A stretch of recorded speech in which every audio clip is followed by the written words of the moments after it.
Ngayon po magpapatuloy tayo sa ating aralin. We're doing a series on Jesus Unboxed. We're studying the Gospel of John. Tuloy na natin ngayon John chapter 6. Sabi niya, Jesus answered them and said, "Truly, truly I say to you, you seek me not because you saw signs, but because you ate of the loaves and were filled."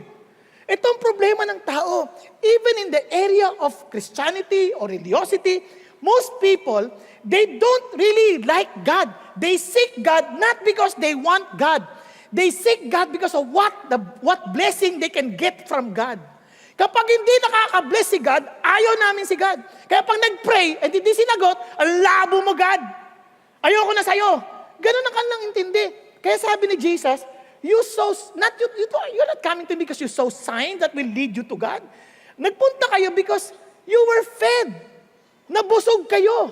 Sabi niya, kaya yan lang dinahilan ng punta nyo. Yan ang sinasabi ni Jesus. Hindi kayo to yung kausap ni Jesus. Baka magalit kayo eh. Sabi ni Jesus, kaya naman kayo sumasama sa akin eh. Gusto nyo yung blessing. Pero not me. Kaya sabi ni Jesus, tinan nyo. Kaya ayusin nyo yung puso nyo. Do not work for the food which perishes, but for the food which endures to eternal life, which the Son of Man will give to you, for on Him the Father God has set His seal. Parang sinasabi ng Diyos, eto ang hanapin ninyo. Kung alam nyo lang, I can give you a food that will give you eternal life. Hindi lang isang abundant life, hindi lang isang meaningful life, it is a life that is worth living for eternity. Tayo po bang ganyang buhay? Kasi yung buhay na ito, minsan masaya ka, mamaya hindi. Mamaya, hindi ganong klaseng buhay. Hindi roller coaster type ng buhay. Kasi maraming ganyan, nag-i-enjoy, sasakay na roller coaster. Pagtapos na, grabe nakakailang. Suka kawawa. Is that the kind of life you want? Obviously, hindi. You want a life that is worth living for eternity. Yung talagang yung meaning na to, talaga alam mo, hindi sayang bawat mong oras. Naintindihan niyo po? Yun ang pangako ng Panginoong Diyos. And sabi ni Jesus, it is wonderful, sabi niya, for on Him the Father God has set His seal. Ito, ikino-confirm ito ng tatay ko. Tinalaga na ng Diyos. Ito na, nilagyan niya na ng kanyang selyo. Para matiyak mong, para sabihin sa'yo, tiyak to, sigurado to. Yun ang sinasabi ni Jesus sa kanila. And let's continue. Sabi niya, therefore they said to Him, what shall we do so that we may work the works of God? Obviously, now that you're telling us this, anong gagawin namin? Paano? And itong nakakainis. Sabi ni Jesus, this is the work of God. They were expecting for procedures. 1, 2, step 1, step 2, step 3. Sabi ni Jesus that this is the work of God. That you believe in Him whom He has sent. Sino? In Jesus whom God has sent. Now, eto ka na naman, Jesus. Maniniwala kami sa'yo. Para sinasabi mo, you are the source of this life. Ito ba yung sinasagot mo? Ngayon, so sige.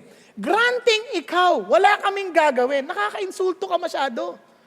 Wala kaming gagawin. Naalala ninyo, pag ito yung isang problema sa tao eh. Kapag meron kang gusto mo, may dignity ka, meron kang ipagmamalaki. Tama? Kaya nga marinig yung mga saltang, do not give them fish. Teach them how to fish. Bakit? Para hindi na sila hingi ng hingi. Para mabigyan mo sila ng dignity. Pero ang sinasabi ni Jesus dito, hindi, kailangan mo lang maniwala eh. Maniniwala ka lang? Yun ang kondisyon eh. It's by your honor in exchange of your eternity. Parang ang hirap intindihin. Kaya sabi ng mga tao, okay Jesus. Listen panoorin niyo yung mga storya nila. Okay Jesus, kung talagang ikaw ang paniniwalaan, bigyan mo naman kami ng katibayan. Yun ang kasunod na salita. Tinan nyo. So they said to him, what then do you do for a sign? That we may see and believe you. What work do you perform? Bigyan mo naman ng katibayan. Hindi ka maintindihan.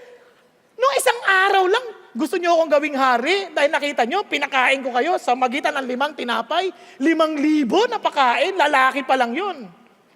Isipin nyo yan. Ang dami nun. Kasi sabi niya, ngayon gusto mo na naman ng panibagong sign? Nakuha niyo po? Pero hindi. Gusto ko maintindihan mo ito. Sabi niya, give us a sign. Nasabi ni Jesus niya, kasi tingnan mo, kami naniniwala kami, sumunod kami kay Moises. Kasi our fathers ate the manna in the wilderness. As it is written, He gave them bread out of heaven to eat. Ano sabi ni Jesus? Sabi niya, truly, truly I say to you, it is not Moses who has given you the bread out of heaven, but it is my Father who gives you the true bread out of heaven. Sabi ni Jesus, hindi si Moses ang nagbigay sa inyo. Tatay ko. Ba, medyo malupit yun Tingnan niyo kung bakit. Tingnan niyo, tuloy natin Sabi niya, for the bread of God is that which comes down out of heaven and gives life to the world. Balikan ko sabi niya, the true bread, yung tinapay na binigay ni Moses, galing sa tatay ko yan. Pero may ibinibigay pa siyang totoong tinapay. At sabi niya ganoon, at yung tinapay na yon, sabi niya, will come down out of heaven and give life to the world. Hindi lang ito para sa iyo, para sa buong mundo. Wow, big time to Now, tingnan niyo po And they said to him, Lord, always give us this bread. Siyempre naman, kung talagang totoo yung sinasabi mo, pwede bang bigyan mo kami yan? Kung ikaw yung source, bigyan mo kami. Ito ang problema. Anong sagot ni Jesus? Kaya ito ang ating tag-uusapan ngayong gabi. Jesus is the bread of life. Believe in Him. Now, listen to this. Jesus said to them, I am the bread of life. Hindi ko kayo bibigyan. Ako ang tinapay ng buhay. Now listen to this. Alam niyo bakit importante yan? Yung word na I am, tahas ang ginamit ni Jesus yan ng ilang beses. I am the way, I am the truth, I am the life, I am the door. Bakit yan importante? That was the very same name na pinakilala ng Diyos ang kanyang sarili kay Moses. Anong sasabihin ko sa kanila na inutusan mo ko? Anong pangalan mo? Anong sagot ni God? I am. Nasusundan po. Ngayon, ito sabi ni Jesus, I am the bread of life. Tingnan niyo He who comes to me will not hunger, and he who believes in me will never thirst. Wow! Itong pinaka-special na tinapay, wala kang makikita ganito, bakit ka mo?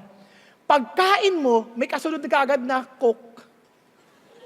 At pag tamis na tamis ka na, biglang susunod ng tubig. Because you will no longer be hungry and thirsty again. Nagkakanin yan? Now, itong amazing. Bakit ginamit ni Jesus yung metaphor na bread? Kasi metaphor yun Una, kasi yung tinapay, yun ang kanilang staple food. Parang sinasabi ni Jesus, exactly, ito yung food. It's something that you need. At hindi lang yun. Yung pagkain na to, itong tinapay na to, it will sustain you. It will strengthen you. If you don't eat, you will die. Tama? If you don't eat, you'll die. So in other words, you'll never have life if you don't eat. Kasi sabi ni Jesus, I am the bread of life. Sabi niya, itong tinapay na to, I want you to understand, it sustains you, it strengthens you, at ito pa, importante, sabi niya, it is something about the manna that we are talking about. Tama?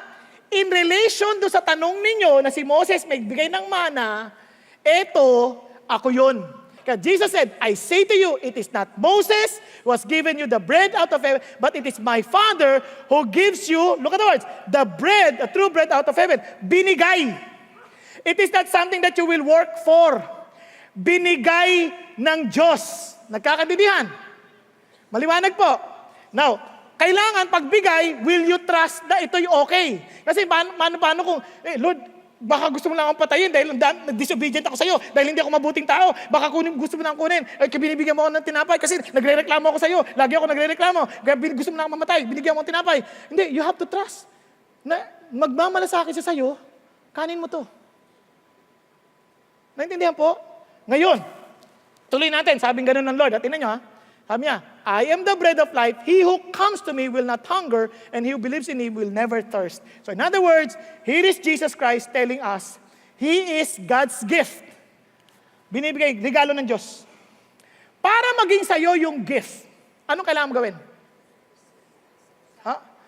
Tanggapin! Hindi mo pwedeng bilhin, tanggapin lang. Pag binibili mo, insulto yon. Kaya para maintindihan natin, kasi sa dami ng verses na ito, kailangan ma-recap natin ng mabuti. Okay?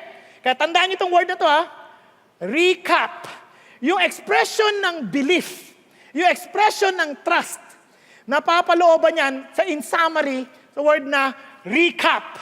Bakit? Ano ibig sabihin ng recap? First, receive Him. Come to Him. Be affected by Him and persevere to be with Him. So isa-isahin natin. Sabi niya, but I said to you that you have seen me and yet you do not believe. Ito problema. You do not care kasi hindi ka naniniwala. Kasi itong idea ni Jesus, you have to receive me. Kailangan tanggapin mo ako. Anong ibig sabihin ng tanggapin? Yung believing, dapat nandoon yung pagtanggap. Now listen, kahit na sinasabi mo naniniwala ka, hindi ibig sabihin yun yung belief na kailangan ng Diyos. Naalala nyo si Carl Walenda? Yung tumatawid sa tightrope? Tumawid siya sa Niagara Falls, andun yung mga audience. Kung familiar ka sa Niagara Falls, grabe ang agos ng falls na yon. Sobrang lakas. Pag napalapit ka, parang bulak yun na hindi mo maintindihan. Sobrang lakas. Kaya pag hindi ka malaglag ka doon, sigurado, dedo ka. Alam niyo yung dedo? Dead ball. Yan. Patay. Di ba? Eto, sabi ni Carl Valenda, naniniwala ba kayo makakatawid ako dito sa tightrope? Tempe, mga tao, dalawa, palakpakan yung iba. Ako, delikado yan, nakakatakot yan, baliw yan. Pero napatunayan niya, nakatawid siya, back and forth. Bumunod na, may wheelbarrow naman. So, to make the long story short, nakatawid na naman. Nung panghuli na, sabi niya, may challenge ako. Kaya ko bang tumawid? Mayroong nakaupo sa wheelbarrow. Siyempre, iba, yes! Parang excited, yes! Naniniwala kami. Yung iba, naku, nakakatakot yan. Yung iba naman, tingnan natin, alam na, mga nagdududa, sabi niya, doon sa mga naniniwala. Sinong gusto mag-volunteer? Wala nag-volunteer. Delikado yan. So, hindi ka talaga naniniwala. Nakuha ninyo, kung naniniwala ka, mag-volunteer ka. Tama ba? Maraming ganyan. Parang, Lord, okay kami dyan. Gusto ko namin yan. Halika na. Kayo na lang. Yan ang challenge eh. Kaya nga sabi ni Jesus, now listen to this, you have to receive. Therefore, look at that time, the Jews were grumbling about him because he said, I am the bread that came down out of heaven. Hindi kami makapaniwala sa'yo. Isipin mo naman, di ba anak ka ni? Ikaw, Jesus, anak ka ni Jose? Yung tatay mo, nanay mo, kilala namin, di ba? Sabi niya, paano mo sasabihin na galing ka sa langit? Kung naman, isipin mo na, kapitbahay ka namin, no? Baliw ka ba? Kilala namin ng magulang mo.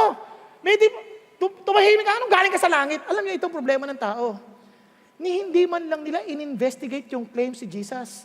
Kanina nakita niyo paano ko pinakain yung maraming tao. Tapos, hindi kayo nagtataka na anak ako ni Jose, papakain ko yung mga taon to, and now you're questioning me? Pag-isipan niyo mabuti. Alam niyo, maraming tao ganyan. Parang sa kanila, insulto sa kanilang katalinuhan. Pag-isipan niyo mabuti. When the wise men came from the east, went to Bethlehem, ano sabi nila? Where is the king of the Jews? Where was he? Where was he born? Ayun ang tanong eh. Alam niyo ba yung mga religious leaders? Alam nila. In Bethlehem of Judea. Binasa nila sa Micah. Alam nila kung saan. But none of them dared to go to Bethlehem to confirm whether Jesus was born. Hindi man lang sinayasat. Same thing. Hindi man lang nila alam, anak ka ni Jose, pero there's something different about you. Tinignan, siniyasat man lang sana. Hindi, parang labo, nakaka-insulto to sa katalinuhan. Ganon din, maraming tao sabi, ang labo ng Trinity, hindi kaya yan. Hindi mo man lang aralin at siyasatin. Ngayon lang yan, pang New Testament. Tingnan mo yung Bible para makita mo. Naintindihan niyo po? I myself kept on asking. Kung kayo may duda, ako rin, may mga duda rin akong sarili. Pero I thank the Lord because as I search, nilagay ko na sa utak ko, maaring hindi ko naintindihan yan ngayon, maiintindihan ko rin yung bandang huli. At kung hindi ko pa rin maintindihan habang buhay ako, thank God, magkikita kami, papaintindi niya rin sa akin. At kung sakaling hindi niya sagutin ang mga tanong ko, praise God pa rin, at least kasama ko na siya. Tama ba? Yun ang idea ng buhay.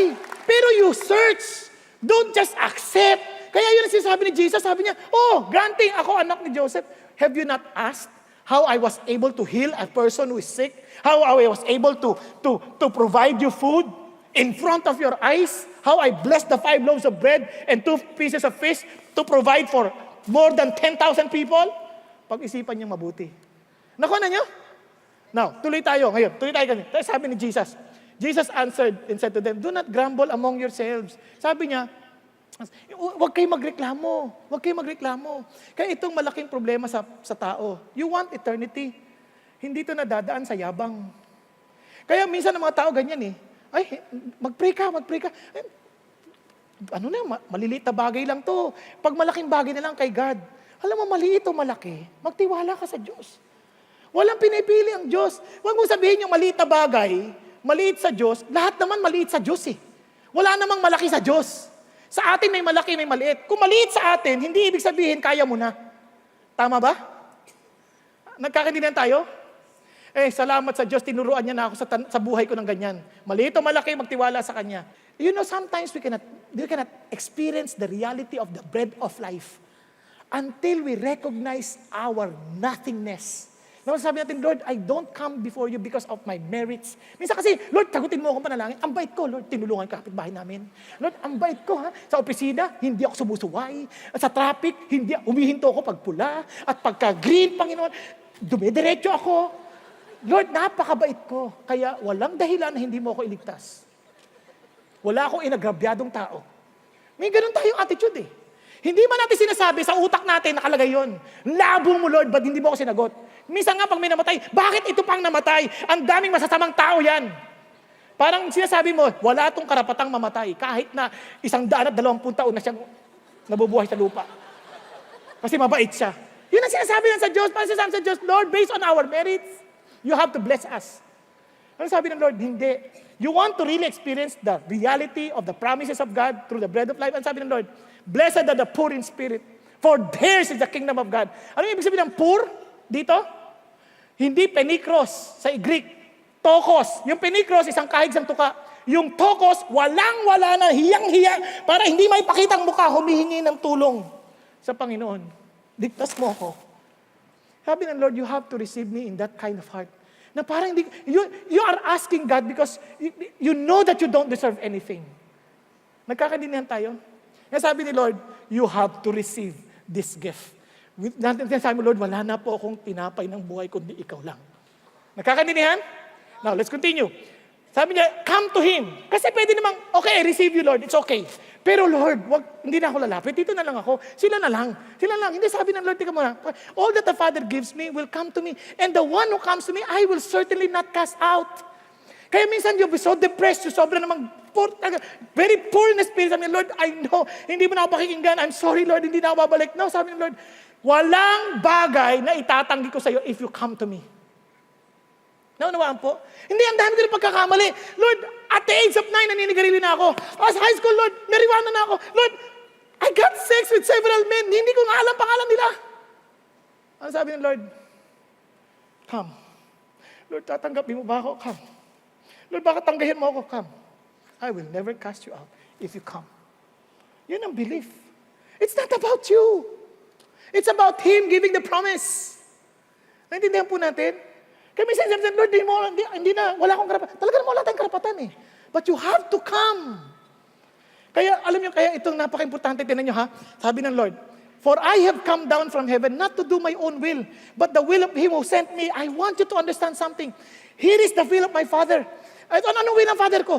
This is the will of Him who sent me, that all of that He has given me, I lose nothing but raise it up on the last day. Alam niyo ba yung will ng Father? Not for you to perish, but for you to be saved. Yun ang puso ng tatay ko. And sabi ng Panginoon datin niya, for this is the will of my Father, that everyone who beholds the Son, lahat ng tumingin at nagtiwala sa anak, who are been affected by the looks, by looking at the Son, sabi niya, and believes in Him, will have eternal life, and I myself will raise him up on the last days.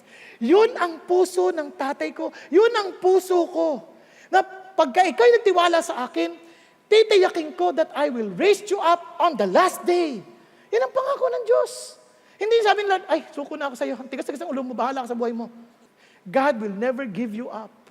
If you trust in Jesus, He will never give you up. Kaya sabi, alam niyo, inulit ni Jesus ito, John chapter 10, tingnan niyo. But you do not believe because you are not my sheep. My sheep hear my voice, and I know them, and they follow me, and I give eternal life to them, and they will never perish, and no one will snatch them out of my hand. Now imagine niyo, ikaw to. No one can snatch you out of my hand. Now, ito pang sunod niya. My Father who has given them to me is greater than all. No one can snatch them out of my Father's hand. Sige nga, tumakas ka nga. Sige nga, paagaw ka nga. Who is greater than all? And sabi niya, I and the Father are one. We are one with our desire to save you. We are one in our desire to make sure that I will raise you up on the last day. I am one with my Father because that is the will of my Father. Come to me, sabi ni Jesus. Come to me. If you believe in me, come to me. And sabi ng Lord, you should receive Him, you come to Him, and you are affected by Him. Kasi itong problema, ibig mo sabihin, I can do anything I want. Since siya ako, ililigtas ako ng Diyos, magpapakasama ako, wala na mangyayari. Praise God! Teka, hindi mo naintindihan. Isang anggulo lang ng pananampalataya nakita mo. Ang kabuuan niyan, ito. Ang totoong pananampalataya, it will affect you. Imposibleng hindi. Paano ko nalaman? Tuloy tayo. I am the bread of life, sabi ni Jesus. Your father ate the manna in the wilderness and they died. This is the bread which comes down out of heaven so that one may eat of it and not die. Kailangan kainin ito. Sino yung sinasabi niya? Ako. Sabi niya, I am the living bread that came down out of heaven. If anyone eats of this bread, he will live forever. And the bread also which I will give for the life of the world is my flesh. Oops. Hindi ka naman maintindihan. Alam, kainin ka namin ngayon. Alam, pagkati-hatihan ka namin. Ano to? Sabi niya, ano kami, kanibal? Sabi niya, then the Jews began to argue with one another, saying, how can this man give his own flesh to eat? Now, so Jesus said to them, truly I say to you, unless you eat the flesh of the Son of Man and drink His blood, you have no life in yourself. Now, ingat tayo ha. Ito, yung iba inisip na, baka yan yung communion. Hindi. Alam niyo yung word na eat dito? Yung word na eat, sa Greek niyan, nasa aorist tense. Ang ibig sabihin, it is once and for all. Minsan lang. Hindi ito palagi. So it has nothing to do with that. Kasi para maintindihan nyo, para hindi kayo malito, ang communion ay itong purpose.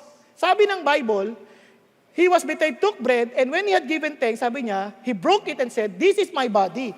Di ba? Which is for you. Do this in remembrance of me. So it's not about the communion. This is just to remember that you have eaten the flesh. Ano yung eaten the flesh? Later I will explain. Pero it's just a remembrance. Tama ba? Kaya hindi yung communion ang tinutukoy dito. Yung communion, remembrance lamang ng reality na nangyayari sa'yo o na nangyari na sa'yo.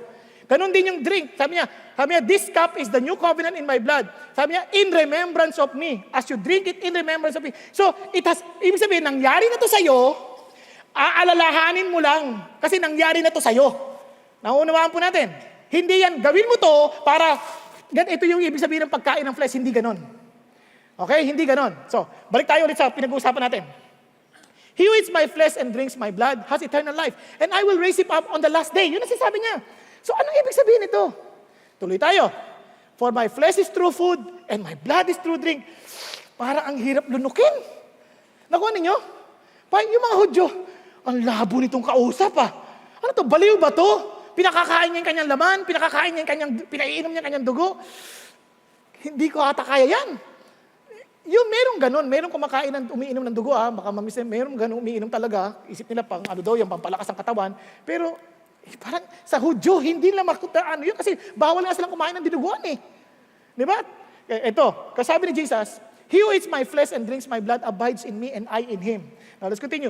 As the living Father sent me, I live because of the Father. He who eats me, he also will live because of me. Paulit-ulit, puro eat. Sabi niya, and this is the bread which came down out of heaven, not as the fathers ate and died. He who eats this bread will live forever. So anong ibig sabihin ng lahat na itong eat na ito? Now, again, it's another metaphor of what belief means. Eating. Una, para maintindihan nyo ito yon. Ito yung ibig sabihin ng faith. Yung eating is something that you have to do to get what is beneficial to your body from the food. Tama ba?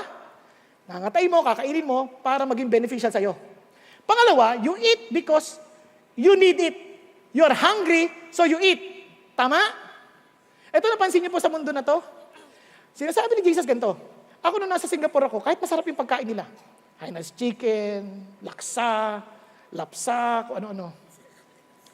Hinahanap ko pa rin ng sinigang. Bakit? Hindi ako kasi taga Singapore Nakuha? Tama ba? Yung lasa ko, ang hanap sinigang, adobo. Yun ang hinahanap niya. Bicol Express. Di ba? Vegan longganisa. Yun ang taasan ng dila ako, hindi ko maintindihan. Kasi hindi ako taga roon. So, kapag mundong ito, hindi ka masatisfy, baka hindi ka taga rito. Nakuha ninyo? Kahit anong gawin mo, parang hindi ka masatisfy sa mundo, kasi you are not designed to be here. You are designed somewhere else. Tama? And here is Jesus Christ telling us, malaramdaman mo yung hunger na ito because you're hungry, kaya you eat, kasi you need it. Tama? Now, itong karugtong. Pagiging mabuti when you eat, siyempre, you become what you eat. Kasi it becomes one with you. Pag kinain mo yung pagkain, nagiging kasama na sa iyo yan. Pag na-digest yan, magiging kabahagi na ng pagkatao mo yan. Tama ba? Siyempre, lahat ng hindi kasali, lumalabas. Tama?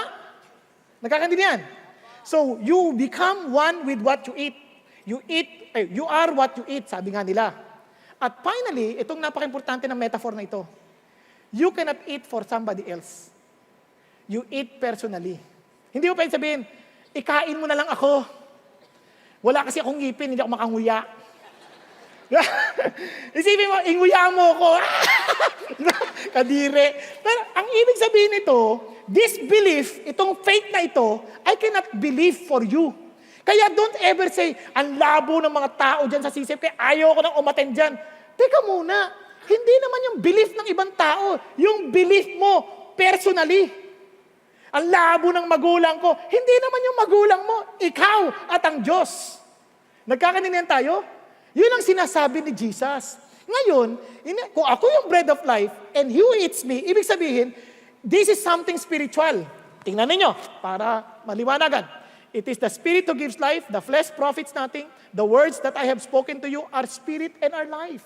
So hindi ito literal na kakainin mo yung laman ko.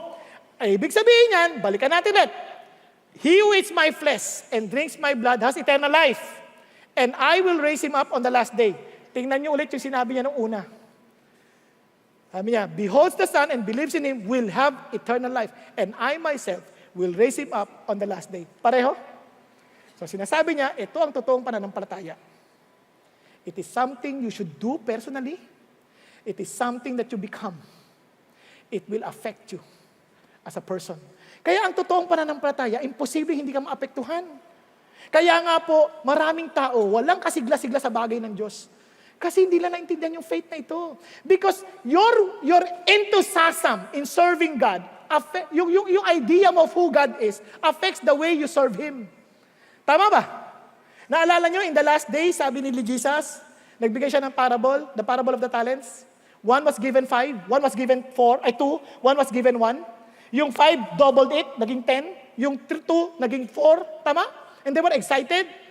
Yung 1, ang tingin niya kay God, kinukuha mo naman yung hindi mo tinatanim Yung hindi mo pinagpapagurang, kinukuha mo, kaya tinago ko na lang. Kaya tamad. Anong tawag sa kanya ni Jesus? Tinawag tawag ni Jesus?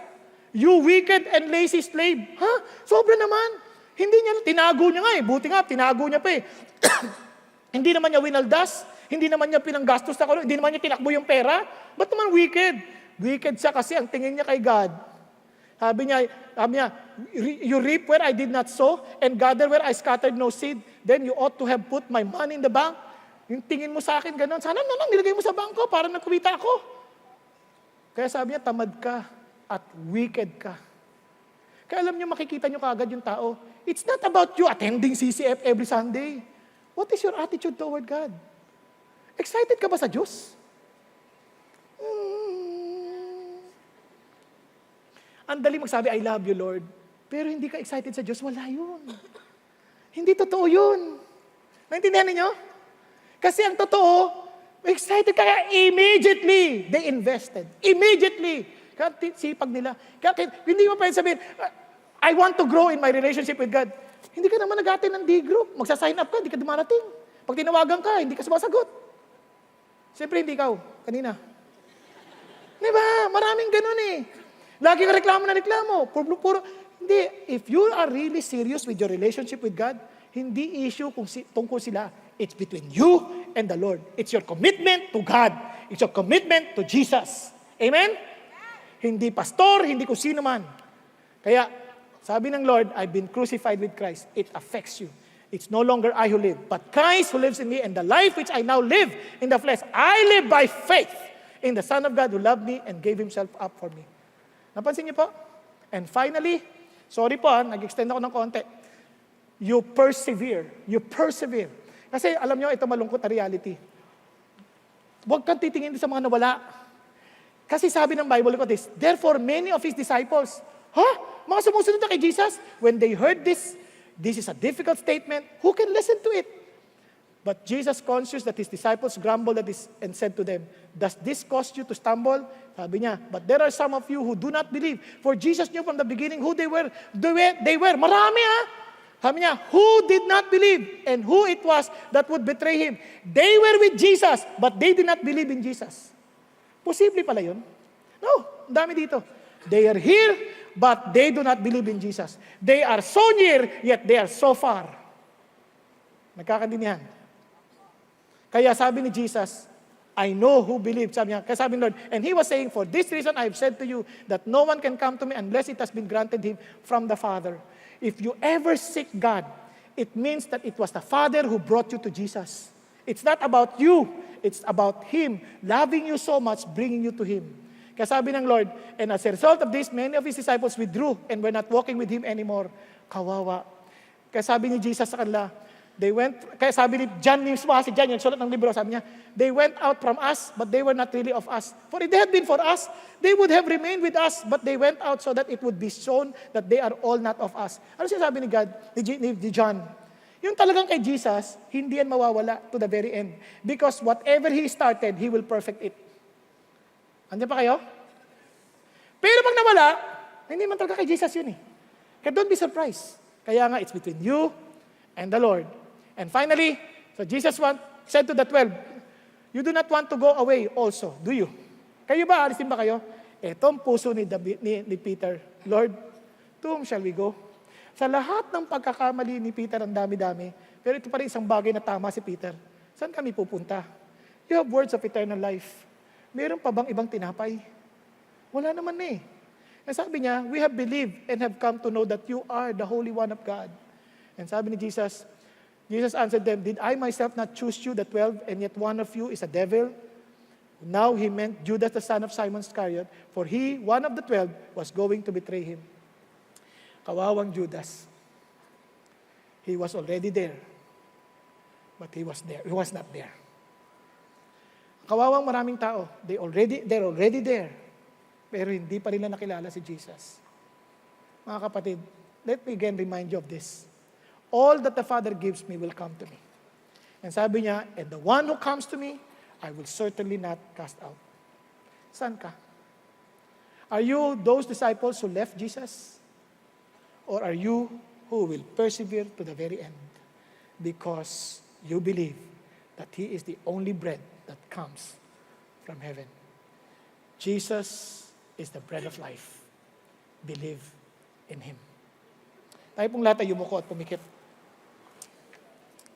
It's between you and the Lord. Kapatid, forget about being religious. Have a personal experience of the real bread of life. For Jesus is the bread of life. You have to believe Him. How? Receive Him. Come to Him. And allow Him to affect you. And persevere to the end because you know that He is the beginning and He is the last. He promises you eternity and He will surely accomplish it. Kapatid, kung ikaw parang tinatamad-tamad ka na sa lakarin mo, why don't you come again and say, Lord, I know you alone can strengthen me for you are the bread of life. Lord, I receive you. I come to you now, Lord. Use me for your glory. That wherever I am, whether in school, whether at home, whether on the office, wherever I am, Lord, use me for your glory. Let me live for you as you have called me. For you are the bread of life. You alone have the words of eternity. So Lord Jesus, I submit myself to you. If that is the desire of your heart, friends, taas mo kamay mo sa Lord. Lord, ako po yun. I want to have a personal experience of you. You personally have to eat the bread. The person beside you cannot eat for you. Ikaw yun. You alone. Thank you, Jesus. Hallelujah. Thank you for those hands that are raised. Thank you, Jesus. Hallelujah. And for those whose hands are raised, please pray with me and say, Lord Jesus, I receive you, the very bread of life, the very person who died for me, who gave his own flesh for me, who gave his own blood for me, that I may have eternal life. Lord Jesus, I come to you now. Be one with me. I want to be one with you. And thank you, Lord Jesus, that whatever you have started, you will surely perfect it. Thank you, Lord, that you are true to your promise, for you are God. Hallelujah. Thank you, Jesus. Thank you, Lord. Father in heaven, for the rest of us here, I pray that you will just once again rekindle the fire in our hearts, O God. And allow, Father God, that bread, Father God, to affect us, O Lord Jesus. That our enthusiasm, Father God, in serving you will truly be seen as we allow that bread, Father God, to always fill us, to always strengthen us. Thank you, God, and may you bless your people as we leave this place, and let your name be glorified in everything that we are planning to do and in everything that we are doing. In Jesus' name we pray. Amen and amen. God bless you.